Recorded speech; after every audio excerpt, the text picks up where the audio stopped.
Greetings from Fulshire, Texas, and welcome to Neuro Image Challenge case number 4. If you haven't seen the image before, you can take a second to have a look at this, and I have two questions for you. First is, what is the classic neuroimaging sign that is displayed by the lesion?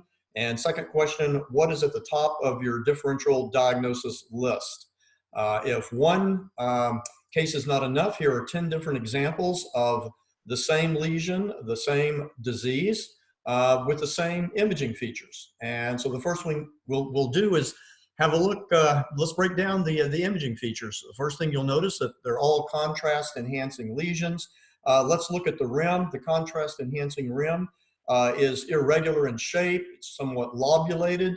The diameter of the rim is relatively constant or uniform, and it's relatively thin. There's no bulky disease, if you will. Next, let's look at the internal structure of the lesion, and it consists of dots and lines, and that is highly characteristic. And the third feature that we want to look at is the surrounding T1 hypointense zone. This is vasogenic edema. I think these 5 examples show it very well. You can appreciate the hypointensity marked surrounding vasogenic edema. It's a lot easier to see on this example T2 flare sequence of one lesion.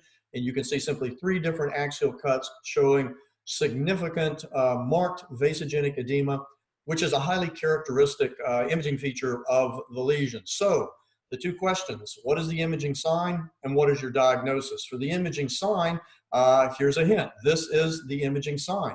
Notice this new lesion I'm showing you is hyperintense. It has a lobulated border. The rim is relatively thin and relatively uniform all the way around, and the internal structure consists of dots and lines.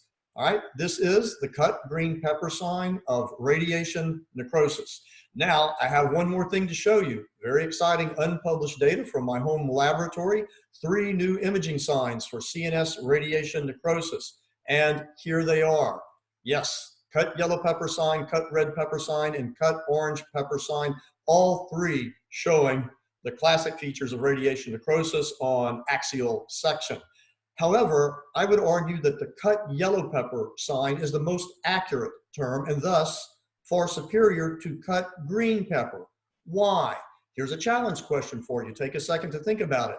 I think the pathologist in the audience may be able to deduce this. All right, here's the answer.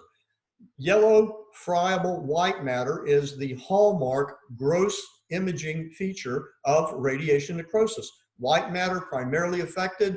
Here's the gray-white junction, preservation of overlying cortical ribbon. All right, yellow granular radiation necrosis. Thus, cut yellow pepper sign, cut yellow pepper sign, QED. Let's make that the Latin phrase of the week, quod erat demonstrandum. From Wikipedia, what does it mean? What was to be demonstrated, what was to be shown.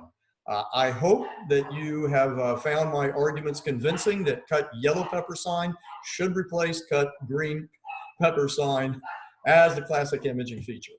Well, that's what I have for you this week. Thanks to everyone for watching, and we will see you next week.